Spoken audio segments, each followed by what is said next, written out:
For 2.5 hours, homicide detective Jonathan Ross revealed more about Kamille Cupcake Mckinney's final moments. He said Derick removed her hair bows, barrettes, and clothing and gave the baby a bath, and that there were levels of meth and the sleeping drug Trazodone in the 3-year-old's blood.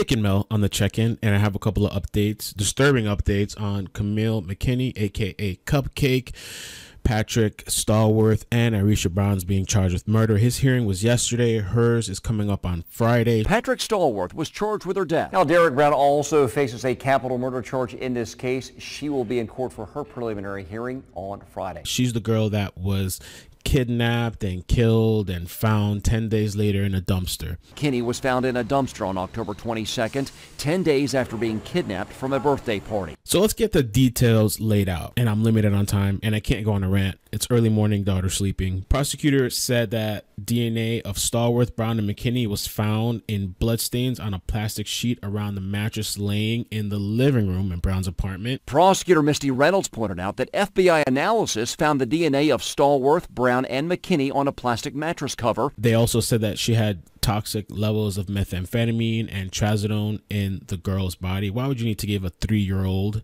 methamphetamine and trazodone? And that there were levels of meth and the sleeping drug Trazodone. Trazodone is an antidepressant, but it's also a sedative, a very strong one at that.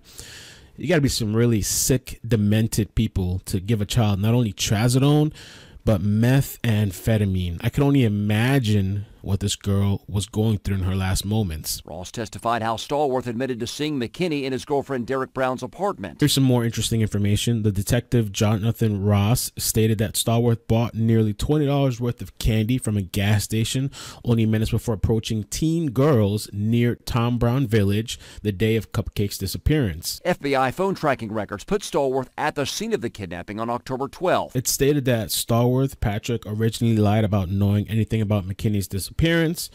After the body was found, he admitted to offering children candy at Tom Brown Village the night she vanished, and his chilling account of watching the young girl died, which, by the way, it was stated that Cupcake was killed the same day that she was kidnapped. So for all this theatrics that some of these people were putting online saying that they seen her here, that they saw her there, it was all lies. The detective claims Stallworth watched Brown place her hands over Mckinney's nose and mouth before she died. And Stallworth claimed, Patrick, at one point that the woman, Irisha, told him to do something sexual to the child, but he refused. And how Brown said, "I want to keep her," and told him to do something sexual to the child, but he refused. Now here's the disturbing thing, okay? That same night, there was evidence presented to the judge that Stallworth drove to the gas station and bought an energy drink and a sexual performance pill. Patrick was going around and offering children candy. 5 minutes after buying the candy, 2 preteen girls were leaving cheerleading practice from Hayes K through 8 when the two approached them in the blue SUV. One of the girls, age 11, said Stallworth told her, "I'm looking for a girl that looks like you." Other children told police a man in a vehicle that matched Stallworth's SUV was giving out candy in the housing community, and said eventually Kamille got into the vehicle with them. She was crying. Ross testified a 10-year-old boy told him. The autopsy did not find any signs that Mckinney was sexually assaulted, but Reynolds said the level of decomposition could have impacted the ability to prove such abuse. There was a bit of a question yesterday because I saw some different articles and other people talking about whether she was sexually abused. And some people were saying, well, they said that she wasn't because they couldn't prove it in an autopsy. But if you see the clip I just played, because of the decomposition, something could have happened. And to me, thinking logically, if you add 1 + 1 + 1 = 3, okay, you're buying candy for children. The girl, the woman, Irisha, supposedly gave Kamille Cupcake a bath and washed her and took off her clothes. Then she's found with methamphetamine and trazodone. And this guy's buying a pill for sexual performance, plus what you found on his phone.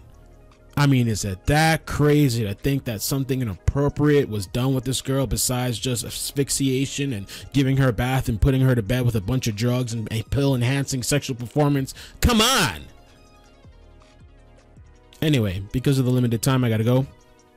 Comment down below. Let me know your thoughts. Now, they're saying that Stallworth's DNA was not found on McKinney's body, but it was found around the sheets around her.